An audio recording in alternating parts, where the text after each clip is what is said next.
2019 ಲೋಕಸಭಾ ಚುನಾವಣೆ ನೆನಪಿದೆಯಾ? ಯಾವುದೇ ಬಲವಾದ ರಾಜಕೀಯ ಪಕ್ಷದ ಹಿನ್ನೆಲೆ ಇಲ್ಲದೆ ಬರೀ ಅಭಿಮಾನಿಗಳು ಮತ್ತು ಸ್ವಂತ ಬಲದಿಂದ ಮಂಡ್ಯದ ಅಖಾಡಕ್ಕಿಳಿದು ಇಡೀ ರಾಜ್ಯವೇ ತಿರುಗಿ ನೋಡುವಂತೆ ಗೆದ್ದು ಬೀಗಿದ್ದವರು ಸುಮಲತಾ. ಆದ್ರೆ ಅದೇ ಸುಮಲತಾ 2024 ಲೋಕಸಭಾ ಚುನಾವಣೆ ವೇಳೆಗೆ ಬಿಜೆಪಿ ನೀಡಿದ್ದ ಉನ್ನತ ಸ್ಥಾನಮಾನದ ಭರವಸೆಯನ್ನ ನಂಬಿ ಅಖಾಡದಿಂದ ಚುನಾವಣೆಯಿಂದ ಹಿಂದೆ ಸರಿದ್ರು. ಆದ್ರೆ ಈಗ ಕತೆ ಉಲ್ಟಾ ಆಗಿದ್ಯಾ? ಅತಿ ಹೆಚ್ಚಾಗಿ ನಂಬಿದ್ದೆ ಸುಮಲತಾ ಅವರಿಗೆ ಮುಳ್ಳಾಯ್ತಾ? ಚುನಾವಣೆಯಲ್ಲಿದ್ದಾಗ ಸಾಲು ಸಾಲು ಭರವಸೆಯನ್ನ ನೀಡಿದ್ದ ಬಿಜೆಪಿ ಅಧಿಕಾರಕ್ಕೆ ಬಂದ ನಂತರ ಚುನಾವಣೆಯನ್ನ ಗೆದ್ದ ಮೇಲೆ ಸುಮಲತಾ ಅವರನ್ನ ಸಂಪೂರ್ಣವಾಗಿ ಸೈಡ್ಲೈನ್ ಮಾಡ್ತಾ ಸ್ವತಂತ್ರವಾಗಿ ಗೆದ್ದು ಬೀಗಿದ್ದ ಪ್ರಭಾವಿ ನಾಯಕಿ ಈಗ ರಾಜ್ಯ ರಾಜಕೀಯದಲ್ಲಿ ಕಣ್ಮರೆಯಾದ್ರ? ವಿಜೇಂದ್ರ ಹಾಗೂ ಯಡಿಯೂರಪ್ಪ ಬಣ ಸುಮಲತಾ ಅವರ ರಾಜಕೀಯ ಜೀವನವನ್ನೇ ಅಂತ್ಯ ಮಾಡ್ತಾ ಇದರ ಬಗ್ಗೆನೇ ಒಂದು ವಿಶೇಷ ವರದಿ ಇದೆ ಸ್ನೇಹಿತರೆ, ಬನ್ನಿ ನೋಡ್ತಾ ಹೋಗೋಣ. ಸ್ನೇಹಿತರೆ, ಮಂಡ್ಯ ಲೋಕಸಭಾ ಕ್ಷೇತ್ರದ ರಾಜಕೀಯ ಇತಿಹಾಸದಲ್ಲಿ 2019 ಚುನಾವಣೆ ಅತ್ಯಂತ ಪ್ರಮುಖ ಘಟ್ಟವಾಗಿತ್ತು. ಯಾವುದೇ ಬಲವಾದ ರಾಜಕೀಯ ಪಕ್ಷದ ಅಧಿಕೃತ ಚಿಹ್ನೆ ಇಲ್ಲದೆ ಸ್ವತಂತ್ರ ಅಭ್ಯರ್ಥಿಯಾಗಿ ಸ್ಪರ್ಧಿಸಿ ಜಯಗಳಿಸಿದ ನಟಿ ರಾಜಕಾರಣಿ ಸುಮಲತಾ ಅವರು 2024 ಲೋಕಸಭಾ ಚುನಾವಣೆಯ ವೇಳೆಗೆ ಬಿಜೆಪಿ ಪಕ್ಷವನ್ನ ಸೇರ್ಪಡೆಗೊಂಡರು.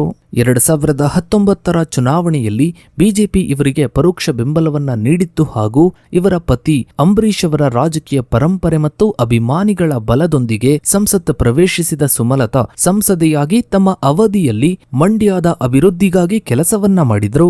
2023 ಕರ್ನಾಟಕ ವಿಧಾನಸಭೆ ಚುನಾವಣೆಯಲ್ಲಿ ಸುಮಲತಾ ಅವರು ಬಿಜೆಪಿಗೆ ಬೆಂಬಲವನ್ನ ವ್ಯಕ್ತಪಡಿಸಿ ಪ್ರಚಾರವನ್ನ ನಡೆಸಿದ್ದಷ್ಟೇ ಅಲ್ಲದೆ ಪ್ರಧಾನಿ ನರೇಂದ್ರ ಮೋದಿ ಅವರ ನಾಯಕತ್ವ ಮತ್ತು ಅಭಿವೃದ್ಧಿ ದೃಷ್ಟಿಕೋನವನ್ನ ಮುಕ್ತವಾಗಿ ಶ್ಲಾಘಿಸಿದ್ರು. 2024 ಲೋಕಸಭಾ ಚುನಾವಣೆ ಸಮೀಪಿಸ್ತಾ ಇದ್ದಂತೆ ತಾವು ಮಂಡ್ಯದಿಂದಲೇ ಮತ್ತೆ ಸ್ಪರ್ಧಿಸುವುದಾಗಿ ಮತ್ತು ಹಾಲಿ ಸಂಸದೆಯಾಗಿ ತಮಗೆ ಬಿಜೆಪಿ ಟಿಕೆಟ್ ಸಿಗುವ ಪೂರ್ಣ ವಿಶ್ವಾಸವಿದೆ ಎಂದು ಇವರು ಬಹಿರಂಗವಾಗಿ ಪ್ರತಿಪಾದಿಸಿದರು. 2024 ಲೋಕಸಭಾ ಚುನಾವಣೆಗೂ ಮುನ್ನ ಕರ್ನಾಟಕದಲ್ಲಿ ಬಿಜೆಪಿ ಮತ್ತು ಜೆಡಿಎಸ್ ನಡುವೆ ರಾಷ್ಟ್ರೀಯ ಪ್ರಜಾಸತ್ತಾತ್ಮಕ ಅಂದ್ರೆ ಎನ್ಡಿಎ ಮೈತ್ರಿಕೂಟದ ಭಾಗವಾಗಿ ಚುನಾವಣಾ ಪೂರ್ವ ಮೈತ್ರಿ ಏರ್ಪಟ್ಟಿತ್ತು. ಮಂಡ್ಯ ಲೋಕಸಭಾ ಕ್ಷೇತ್ರವನ್ನ ಜೆಡಿಎಸ್ಗೆ ಬಿಟ್ಟುಕೊಡಲಾಯಿತು ಮತ್ತು ಮಾಜಿ ಮುಖ್ಯಮಂತ್ರಿ ಎಚ್.ಡಿ. ಕುಮಾರಸ್ವಾಮಿ ಅವರು ಮೈತ್ರಿ ಅಭ್ಯರ್ಥಿಯಾಗಿ ಕಣಕ್ಕಿಳಿದ್ರು. ಬಿಜೆಪಿ ಹೈಕಮಾಂಡ್ ಸುಮಲತಾ ಅವರಿಗೆ ಮೈಸೂರು, ಬೆಂಗಳೂರು ಉತ್ತರ ಮತ್ತು ಚಿಕ್ಕಬಳ್ಳಾಪುರ ಕ್ಷೇತ್ರಗಳಿಂದ ಸ್ಪರ್ಧಿಸಲು ಪರ್ಯಾಯ ಅವಕಾಶಗಳನ್ನ ನೀಡಿದ್ದರೂ ಮಂಡ್ಯದ ಜನರೊಂದಿಗಿನ ಭಾವನಾತ್ಮಕ ಬಾಂಧವ್ಯವನ್ನ ಉಲ್ಲೇಖಿಸಿ ಇವರು ಈ ಆಫರ್ಗಳನ್ನ ನಿರಾಕರಿಸಿದ್ರು ಅನ್ನೋ ಊಹಾಪೋಹಗಳು ಕೂಡ ಸಾಕಷ್ಟು ಹರಿದಾಡಿದ್ವು. 2024 ಏಪ್ರಿಲ್ 3 ಮಂಡ್ಯದಲ್ಲಿ ಬೆಂಬಲಿಗರ ಸಭೆ ಕರೆದ ಸುಮಲತಾ ತಾವು ಚುನಾವಣಾ ಸ್ಪರ್ಧೆಯಿಂದ ಹಿಂದೆ ಸರಿತಾ ಇರುವುದಾಗಿ ಮತ್ತು ರಾಷ್ಟ್ರದ ಅಭಿವೃದ್ಧಿಗಾಗಿ ಬಿಜೆಪಿಗೆ ಸೇರ್ಪಡೆಯಾಗ್ತಾ ಇರುವುದಾಗಿ ಪ್ರಕಟಿಸಿದರು. ತದನಂತರ ಏಪ್ರಿಲ್ 5, 2024 ಬೆಂಗಳೂರಿನ ಬಿಜೆಪಿ ಕಚೇರಿಯಲ್ಲಿ ಮಾಜಿ ಮುಖ್ಯಮಂತ್ರಿ ಬಿಎಸ್ ಯಡಿಯೂರಪ್ಪ ಹಾಗೂ ರಾಜ್ಯ ಬಿಜೆಪಿ ಅಧ್ಯಕ್ಷ ಬಿವೈ ವಿಜೇಂದ್ರ ಅವರ ಸಮ್ಮುಖದಲ್ಲಿ ಸುಮಲತಾ ಅವರು ಅಧಿಕೃತವಾಗಿ ಬಿಜೆಪಿಗೆ ಸೇರ್ಪಡೆಯಾದರು. ತಮಗೆ ಕಾಂಗ್ರೆಸ್ ಪಕ್ಷದಿಂದ ಸಾಕಷ್ಟು ಆಹ್ವಾನಗಳು, ಆಫರ್ಗಳು ಬಂದಿದ್ದರೂ ತಮ್ಮ ಪತಿ ಅಂಬರೀಶ್ ಅವರ ಸ್ಥಾನಮಾನಕ್ಕೆ ಧಕ್ಕೆ ತಂದ ಕಾಂಗ್ರೆಸ್ ನಾಯಕರ ಹೇಳಿಕೆಗಳಿಂದ ಬೇಸತ್ತು ಗೌರವ ನೀಡಿದ ಬಿಜೆಪಿಯನ್ನು ಆಯ್ಕೆ ಮಾಡಿಕೊಂಡಿರುವುದಾಗಿ ಇವರು ಸ್ಪಷ್ಟಪಡಿಸಿದರು. ಸ್ನೇಹಿತರೆ, ಚುನಾವಣೆ ಮುಗಿದು ಕೇಂದ್ರದಲ್ಲಿ ಎನ್ಡಿಎ ಬಿಜೆಪಿ ನೇತೃತ್ವದ ಎನ್ಡಿಎ ಮೈತ್ರಿಕೂಟ ಸರ್ಕಾರ ರಚನೆಯಾದ ನಂತರ ಸುಮಲತಾ ಅಂಬರೀಶ್ ಅವರು ಆಕ್ಟಿವ್ ರಾಜಕೀಯದಿಂದ ಕಣ್ಮರೆಯಾಗಿದ್ದಾರೆ ಅಥವಾ ಅವರನ್ನ ಬಿಜೆಪಿ ನಾಯಕತ್ವ ಸೈಲೆಂಟ್ ಆಗಿ ಸೈಡ್ಲೈನ್ ಮಾಡಿದೆ ಎಂಬ ವರದಿಗಳು ರಾಜ್ಯದ ಮಾಧ್ಯಮಗಳಲ್ಲಿ ವ್ಯಾಪಕವಾಗಿ ಚರ್ಚೆಯಾಗತೊಡಗಿದ್ವು. ರಾಜ್ಯದಲ್ಲಿ ಕಾಂಗ್ರೆಸ್ ಸರ್ಕಾರದ ವಿರುದ್ಧ ಬಿಜೆಪಿ ಮತ್ತು ಜೆಡಿಎಸ್ ಜಂಟಿಯಾಗಿ ಆಯೋಜಿಸಿದ್ದ ಮೈಸೂರು ಚಲೋ ಪಾದಯಾತ್ರೆಯು ಮಂಡ್ಯ ಜಿಲ್ಲೆಯ ಮೂಲಕ ಹಾದು ಹೋದಾಗ ಮಾಜಿ ಸಂಸದೆ ಸುಮಲತಾ ಅವರು ಎಲ್ಲೂ ಕೂಡ ಕಾಣಿಸಿಕೊಳ್ಳದೆ ಇರುವುದು ಈ ಚರ್ಚೆಗೆ ಪ್ರಮುಖ ಕಾರಣವಾಯಿತು. ಪಾದಯಾತ್ರೆಗಾಗಿ ಹಾಕಲಾಗಿದ್ದ ಬ್ಯಾನರ್ ಹಾಗೂ ಫ್ಲೆಕ್ಸ್ಗಳಲ್ಲಿ ಸುಮಲತಾ ಅವರ ಫೋಟೋಗಳನ್ನು ಕೂಡ ಕೈಬಿಡಲಾಗಿತ್ತು. ಇದು ಇವರ ಬೆಂಬಲಿಗರ ತೀವ್ರ ಅಸಮಾಧಾನಕ್ಕೆ ಕಾರಣವಾಯಿತು. ಮಂಡ್ಯದಲ್ಲಿ ತಮ್ಮ ಸಾಂಪ್ರದಾಯಿಕ ರಾಜಕೀಯ ಎದುರಾಳಿಯಾಗಿದ್ದ ಎಚ್.ಡಿ. ಕುಮಾರಸ್ವಾಮಿ ಅವರ ಪರವಾಗಿ ಪ್ರಚಾರವನ್ನ ಮಾಡುವ ವಿಷಯದಲ್ಲೂ ಸುಮಲತಾ ಆರಂಭದಿಂದಲೂ ಅಸಂದಿಗ್ಧ ನಿಲುವನ್ನ ತಗೊಂಡಿದ್ರು. ತಾವು ಗೆದ್ದಿದ್ದ ಕ್ಷೇತ್ರವನ್ನ ಮೈತ್ರಿಗಾಗಿ ಬಿಟ್ಟುಕೊಟ್ಟಿದ್ದೆ ಮೈತ್ರಿ ಧರ್ಮಕ್ಕೆ ನೀಡಿದ ದೊಡ್ಡ ಬೆಂಬಲ ಎಂದು ಪ್ರತಿಪಾದಿಸಿದ ಇವರು ಪಕ್ಷ ಅಧಿಕೃತವಾಗಿ ಸೂಚಿಸಿದರೆ ಮಾತ್ರ ಪ್ರಚಾರದಲ್ಲಿ ಭಾಗವಹಿಸುವುದಾಗಿ ತಿಳಿಸಿದರು. ಚುನಾವಣೆಯ ನಂತರ ಮಂಡ್ಯ ಕ್ಷೇತ್ರದಲ್ಲಿ ಜೆಡಿಎಸ್ ನಾಯಕರು ಆಕ್ಟಿವ್ ಆಗುತ್ತಿದ್ದಂತೆ ಬಿಜೆಪಿಯಲ್ಲಿದ್ದ ಸುಮಲತಾ ಅವರ ರಾಜಕೀಯ ಸ್ಥಳಾವಕಾಶ ಕ್ರಮೇಣ ಕುಗ್ಗಿತು ಎಂಬ ವಿಶ್ಲೇಷಣೆಗಳು ಮಾಧ್ಯಮಗಳಲ್ಲಿ ವ್ಯಕ್ತವಾದವು.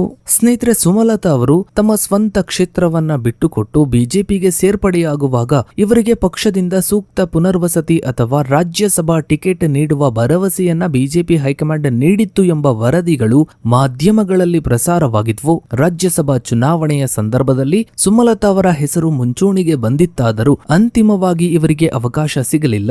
ಈ ಬೆಳವಣಿಗೆಗಳಿಂದಾಗಿ ಅಂಬರೀಶ್ ಅಭಿಮಾನಿ ಸಂಘದ ಪ್ರಮುಖರು ಹಾಗೂ ಸುಮಲತಾ ಅವರ ನಿಕಟವರ್ತಿಗಳು ಬಿಜೆಪಿ ನಾಯಕತ್ವದ ವಿರುದ್ಧ ಬಹಿರಂಗವಾಗಿಯೇ ತಮ್ಮ ಆಕ್ರೋಶವನ್ನ ಹೊರಹಾಕಿದ್ರು. ಕಾಂಗ್ರೆಸ್ನಿಂದ ಆಫರ್ಗಳು ಸಾಲು ಆಫರ್ಗಳು ಬಂದಿದ್ದರೂ ಬಿಜೆಪಿಗೆ ನಿಷ್ಠರಾಗಿ ಉಳಿದ ಸುಮಲತಾ ಅವರಿಗೆ ಅರ್ಹ ಸ್ಥಾನಮಾನ ಸಿಗುತ್ತಿಲ್ಲ ಎಂಬುದು ಬೆಂಬಲಿಗರ ಬಹಿರಂಗ ದೂರಾಗಿತ್ತು. ರಾಜಕೀಯ ವಿಶ್ಲೇಷಣೆಗಳ ಪ್ರಕಾರ ಮಂಡ್ಯ ಜಿಲ್ಲೆಯಲ್ಲಿ ಬಿಜೆಪಿ ಮತ್ತು ಜೆಡಿಎಸ್ ಒಂದಾದಾಗ ಉಂಟಾದ ಸ್ಥಳೀಯ ರಾಜಕೀಯ ಸಮೀಕರಣಗಳು ಸುಮಲತಾ ಅವರಿಗೆ ತೊಡಕಾಗಿ ಪರಿಣಮಿಸಿದ್ವು. ಮಂಡ್ಯದಲ್ಲಿ ಜೆಡಿಎಸ್ ತನ್ನ ಹಳೆಯ ಪ್ರಾಬಲ್ಯವನ್ನ ಮರುಸ್ಥಾಪಿಸಲು ಯತ್ನಿಸುತ್ತಿರುವಾಗ ಸುಮಲತಾ ಅವರಿಗೆ ಪ್ರತ್ಯೇಕ ರಾಜಕೀಯ ಪ್ರಾತಿನಿಧ್ಯವನ್ನ ನೀಡುವುದು ಎನ್ಡಿಎ ಮೈತ್ರಿ ಸಮತೋಲನದ ದೃಷ್ಟಿಯಿಂದ ಬಿಜೆಪಿಗೆ ಸವಾಲಾಗಿ ಪರಿಣಮಿಸಿತು.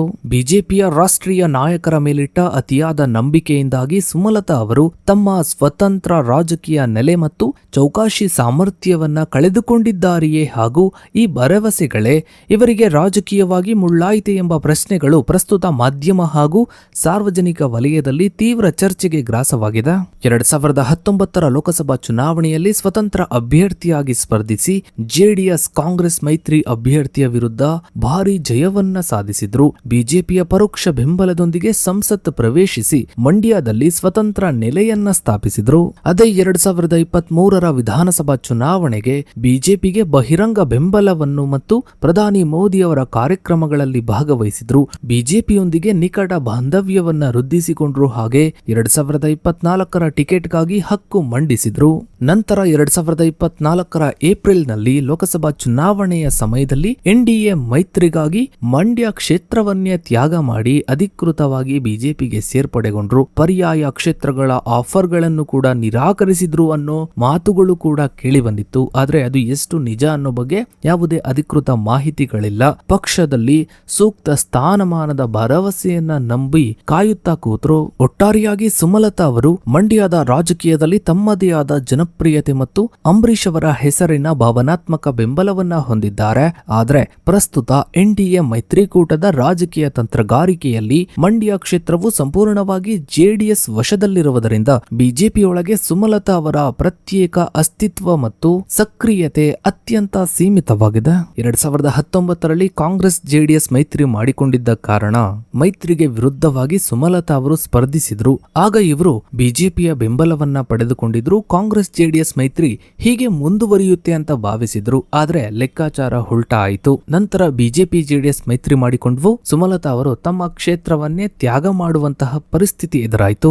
ಸೊ ಇದಾಗಿತ್ತು ಸ್ನೇಹಿತರೆ ಇವತ್ತಿನ ಈ ಒಂದು ವಿಡಿಯೋದ ಬಗ್ಗೆ ನಿಮ್ಮ ಅನಿಸಿಕೆ ಅಭಿಪ್ರಾಯಗಳನ್ನ ತಪ್ಪದೆ ಕಮೆಂಟ್ ಸೆಕ್ಷನ್ ಅಲ್ಲಿ ಕಮೆಂಟ್ ಮಾಡಿ. ಹಾಗೆ ವಿಡಿಯೋಗೊಂದು ಲೈಕ್ ಮಾಡ್ತಾ ವಿಡಿಯೋನಾದಷ್ಟು ಎಲ್ಲ ಕಡೆ ಶೇರ್ ಮಾಡಿ. ನೀವಿನ್ನು ನಮ್ಮ ಚಾನಲ್ಗೆ ಸಬ್ಸ್ಕ್ರೈಬ್ ಆಗಿಲ್ಲ ಅಂದ್ರೆ ಕೆಳಗಡೆ ಕಾಣ್ತಾ ಇರೋ ಸಬ್ಸ್ಕ್ರೈಬ್ ಬಟನ್ ಕ್ಲಿಕ್ ಮಾಡಿ. ಹಾಗೆ ಪಕ್ಕದಲ್ಲಿ ಕಾಣೋ ಬೆಲ್ ಐಕಾನ್ ಕೂಡ ಕ್ಲಿಕ್ ಮಾಡಿ. Thanks for watching.